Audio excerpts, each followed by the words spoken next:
Chapitre 3. Côte d'Islande occupée par les Alliés. Le sous-marin fit surface à quelques centaines de mètres de la côte. Son écusson, une femme vêtue de soie écarlate et chevauchant un dragon à 3 têtes, semblait illuminé par la pleine lune lorsque les 3 hommes montèrent sur le pont. Le premier de ces hommes était le capitaine Bernard Hammerschmidt. Il observait la côte à la jumelle. Le second portait un uniforme d'officier sous-marinier semblable à celui du capitaine, et le troisième était un petit homme basané, en costume à carreaux, dont la présence en ces lieux semblait incongrue.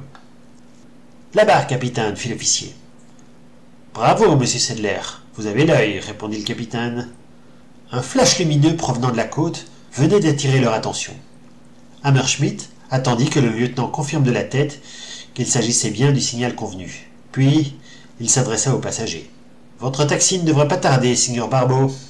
Y a-t-il autre chose pour votre service ?»« Je vous sens légèrement ironique, capitaine, répondit le passager. »« Pourquoi le serais-je, voyons. Je vous ai laissé ma cabine pour que vous puissiez travailler pendant le voyage. Nous sommes passés à proximité d'un convoi britannique sans l'attaquer, pour ne pas mettre en danger votre précieuse existence, et je dois encore vous fournir 2 membres d'équipage pour votre petite escapade. Tout va donc pour le mieux. »« Vous en oubliez, ajouta le signor Barbeau. Savez-vous que vos hommes me surnomment le sorcier juif, quand ils pensent que je ne les entends pas? Par moments, j'ai l'impression qu'ils ne se rendent pas compte que nous sommes dans le même camp, et j'ignore même ce que vous en pensez. »« Mes hommes ont une excuse, répondit le capitaine. Les Italiens les ont beaucoup déçus, en Afrique du Nord, et ils n'attendent rien de bon de leur part. En plus, votre apparence ne fait rien pour les rassurer.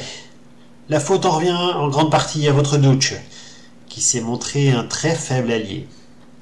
Il a commis beaucoup d'erreurs, renchérit Barbeau, c'est vrai, mais vous ignorez la pire de toutes.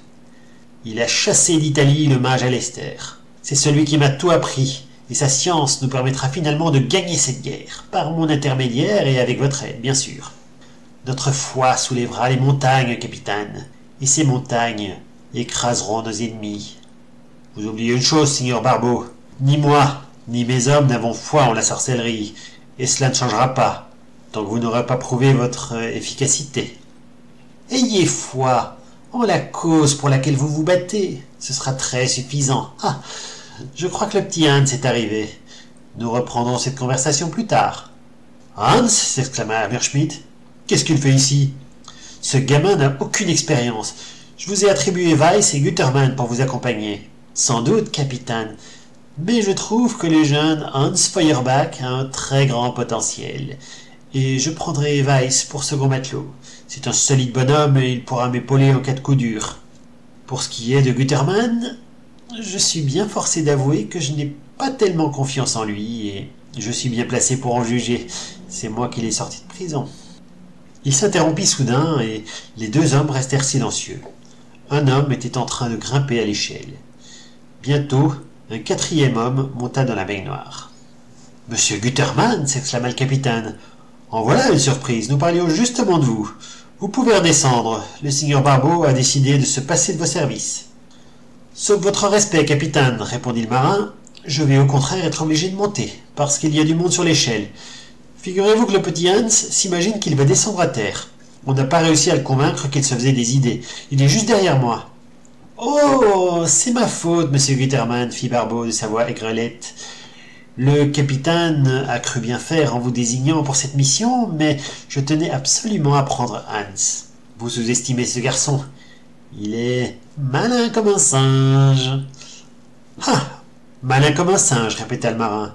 Dans ce cas, il cache bien son jeu. Au fait, il n'a pas été fichu de soulever votre coffre, il a fallu qu'on l'aide, Karl et moi.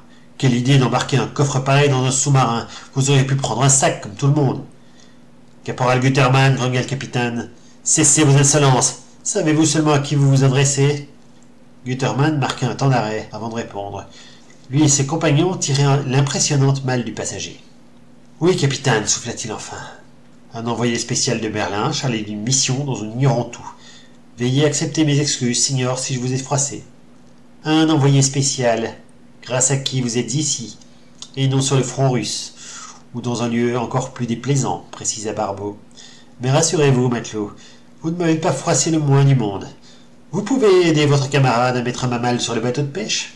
Nous serons de retour avant l'aube.